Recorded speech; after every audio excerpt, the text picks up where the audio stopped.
Islamists are not in favor of free speech at all. And this is another incongruity between their culture and ours. And unfortunately, in the UK right now, there's been a horrific crackdown on free speech, similar to what we've been seeing in Germany. The Times of London reporting in April that police make 30 arrests a day now in the UK for offensive online messages. 30 a day. Thousands of people are being detained and questioned for sending messages that cause, quote, annoyance, inconvenience, or anxiety to others, which is really dangerous because one of the things that can get you arrested is if you say something considered hateful about Muslims. And this is exactly the thing that Christopher Hitchens, a Brit himself, was warning against back in 2009 in what's become a very famous clip. We'll play it now, SOT 8. Yeah, please. This is very urgent business, ladies and gentlemen. I beseech you. Resist it while you still can, and before the right to complain is taken away from you, which will be the next thing. You will be told you can't complain because you're Islamophobic. The term is already being introduced into the culture as if it was an accusation of race hatred, for example, or bigotry, whereas it's only the objection to the preachings of a very extreme and absolutist religion. Watch out for these symptoms. They are just symptoms of surrender, very often ecumenically offered to you by men of God in other robes, Christian and Jewish and smarmy ecumenical. These are the ones who will hold open the gates for the barbarians. The barbarians never take a city till someone holds the gates open for them. And it's your own preachers who will do it for you, and your own multicultural authorities who will do it for you. Resist it while you can. So brilliant, so prescient. And that business about Islamophobia being used as though it's an accusation of racism is important. It's okay. I think it's fine. Islamophobia, what does that mean? I don't want actual Islam, like the deep tenets of Islam taking over my country because it's inconsistent with our fundamental values as a people. That's fine. If that makes me an Islamophobe, great. Okay, then I am. I don't care. Yeah, it's a word that is used by fascists to manipulate morons, Megyn. It is a nonsense term. I've watched that clip from Hitchens hundreds of times. 16 years ago, he wrote that. He said that the prescience is extraordinary. It is absolutely extraordinary, and it is where we are at today. I am so insanely jealous of your First Amendment. I would dearly, dearly love to have the equivalent of a First Amendment in the United Kingdom, but we don't have that. That statistic, again, which many people who are watching the show at the moment in the US, may not even believe. 30 people a day, give or take, are being arrested for tweets or social media posts or whatever. But what you alluded to is it is all because you may have caused distress or offence, which again is entirely subjective. I'm offended by the fact that my free speech is being taken away, just as much as someone else may be offended by some sort of silly comment that may be made. Now, the problem that I think we have on the right, and I think there's problems here in the US as well, I don't think the arguments for free speech in the US are being made as strongly as perhaps they once were, is it is sometimes very difficult to make the argument to say you should be allowed to say hateful, nasty, bigoted, awful things because on balance, it is still better to have that out in the open than to have one centralised body deciding what you can and cannot say. But here's the thing, if you do make that argument, a lot of people on the left will say, oh, okay, so you're in favour of Nazism, are you? Or, oh, okay, you're in favour of racism, are you? And it's not the point. But where we need to get to, and it shows like this, and Megyn, you've been incredibly strong on this, how do we make the argument better for free speech in countries like the UK and the US? Because particularly in the UK, it is being taken away bit by bit by bit. We are watching things over in the UK that are really telling. We talked about what happened on Yom Kippur. Interestingly, Muhammad has overtaken Noah as the most popular boy's name in the UK. And there's different ways to spell Muhammad, but the multiple ways of spelling it are all in the top 100. But Muhammad has overtaken Noah as the number one most popular name for boys in the UK. That's telling.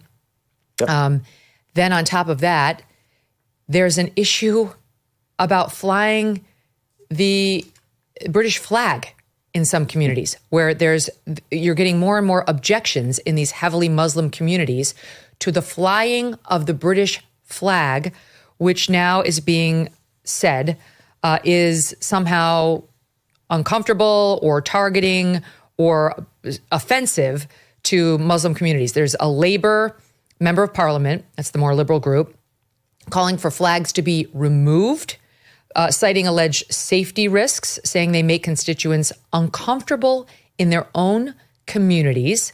He wants the flags removed from lampposts, saying, again, this is a safety issue, he claims. His name is Jeevan Sandhar. And he went through the exercise of saying, oh, well, some of the flags have become like in disrepair and they risk detaching and falling into the mud. He's also making clear that they think these flags are unwelcoming to many of his constituents and made them uncomfortable in their own community. Here is the soundbite of this guy. It's Sat 9. It's time to take down the lamppost flags. And you know, because you've seen it online and I see it in my inbox, that this does make people feel uneasy. And they ask, what message are these flags supposed to be sending? Now look, I'll take people at their words. People who say this is about national pride. I'm proud of my country too, and I'm proud of our flag. But I do understand why others feel that it's about excluding people. Why others feel that it's about saying who belongs here and who doesn't. We're one British people. We're proud of our country. We should be standing together underneath our flag, not some of us looking up with unease. That's not the British way. That's why today I'll be asking the Reform County Council to take down the flags on the lampposts. Unbelievable, Will. Bugger off. And the reason I was laughing for, Meg, is having lived in the US, again, I can hear the audience just going, how utterly bizarre, because a country which is so proud of its flag. Traditionally, the UK probably hasn't quite been like that and I think this is something which I absolutely love about the United States is the overt patriotism. But just because of the British psyche, it isn't quite like that. It's probably more of a quiet, reserved, sense of comfort in one's country.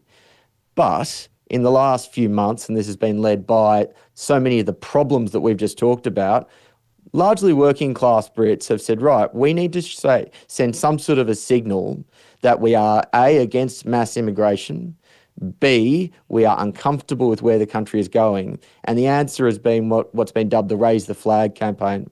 And it's a wonderful tribute to the power of social media because it's all been led by grassroots social media campaigns. So across the country, admittedly, again, in largely northern parts of England. So London, for example, you're not going to see it. It would be like the equivalent of, someone in West Village showing that sort of patriotism. It's just not going to happen. But in many parts of the UK, there is a sense of pride, and that is being demonstrated through the flags. But it started this culture war because you have people like that, idiot that we just saw who said, well, unfortunately, the flag of the country makes some people from oppressed minority groups feel uncomfortable, despite the fact that they're more than happy to have Palestinian flags waving down the streets of London every single week. There was a British soccer player, a guy called Gary Neville. He played for England about 85 times. I think Tom Brady equivalent. And he now runs a construction company. And he came out the other day and said he saw a flag on one of his sites. And he said, immediately I took it down because it was obviously violent and threatening to the minority people in the country. But here's the thing, Megyn, if we can't rally around that one thing, the flag should be the one thing that unites everyone, black, white, Muslim, Christian, atheist, whatever. If you don't have that one thing that binds you together, then you don't, what do you have left? And this is unfortunately where we are getting to in the UK. And if you look at places like Minneapolis, unfortunately, there is a trend line in the US. We are entering a period where you will just have sectarian ghettos which are divided along ethnic and cultural lines and run according to the values of whatever hellhole country that those people have come from initially. And this is the warning that that Americans who are watching this need to heed when you look at the United Kingdom, because whilst it's not there to the same extent, I'm sure people, and again, if you're watching this from Minneapolis, you would be seeing this day in, day out. If we don't find that common unifying thread that binds us all together, we will become sectarian countries that are governed by cultures that are antithetical to what the founding fathers in the US and the drafters of the Magna Carta in the UK believe so strongly in. Buy gold and get free silver. That's right. For every $5,000 purchased from Birch Gold Group this month in advance of Veterans Day, they will send you a free patriotic silver round that commemorates the Gadsden and American flags. Look, gold is up over 40% since the beginning of this year, and Birch Gold can help you own it by converting an existing IRA or 401k into a tax-sheltered IRA in physical gold. Plus, they will send you free silver, honoring our veterans on qualifying purchases. And if you're current or former military, Birch Gold has a special offer just for you. They are waiving custodial fees for the first year on investments of any amount. With an A+ rating from the Better Business Bureau and tens of thousands of happy customers, consider diversifying your savings into gold. Text MK to the number 989898 for a free info kit and to claim your eligibility for free silver with qualifying purchases before the end of the month. Again, text MK to the number 989898. Message and data rates may apply. Thanks so much for watching. If you like what you just saw, hit the subscribe button for more clips and full episodes.